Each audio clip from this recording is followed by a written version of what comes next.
The incident happened on December 3rd, 2019. I went to work, came home, ate dinner with my family. Tuesday nights, they know at a certain time I get dressed and head out to Adel. And we've always had this kind of open soccer for anybody to come and play. Tuesdays are always special because that's soccer night.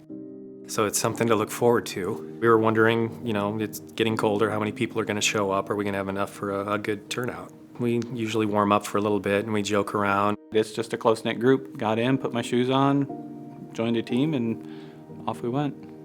Mark was there and he hadn't been there for a little while. And he seemed a little quiet and he just seemed a little off. We played 20 to 30 minutes. We took a water break and then we all got up and just started playing again. It was probably within a few minutes of that water break that everything transpired. All of a sudden, I heard a thump.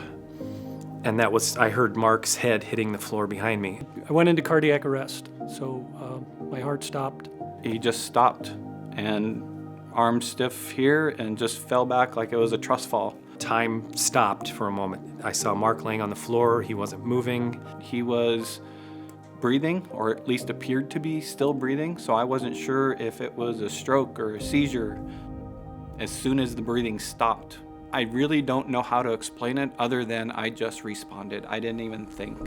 Tom jumped in, he took charge. We just started coordinating things that needed to happen. Everyone had a role to play. I started chest compressions and breaths. Someone call 911, someone find an AED.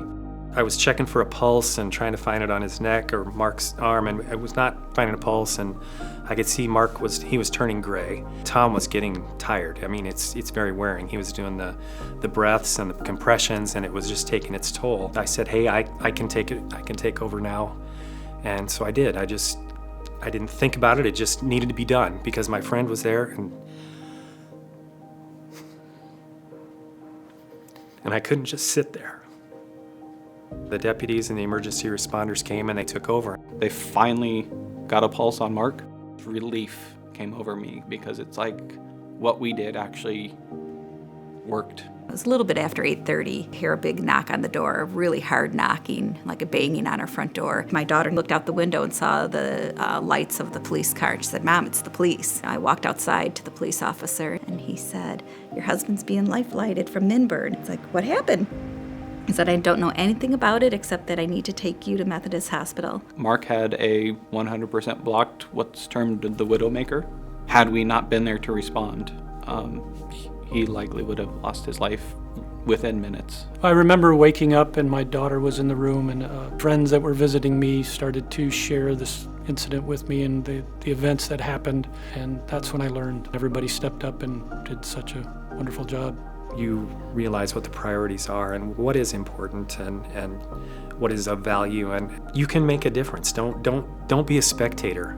If you can help somebody see tomorrow and spare their family the grief of losing a loved one, then do it. There's no excuse not to.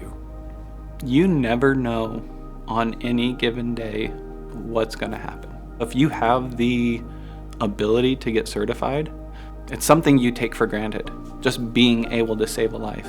I'm sitting here today because people stepped up and they knew CPR and they took the action that was required to help save a life.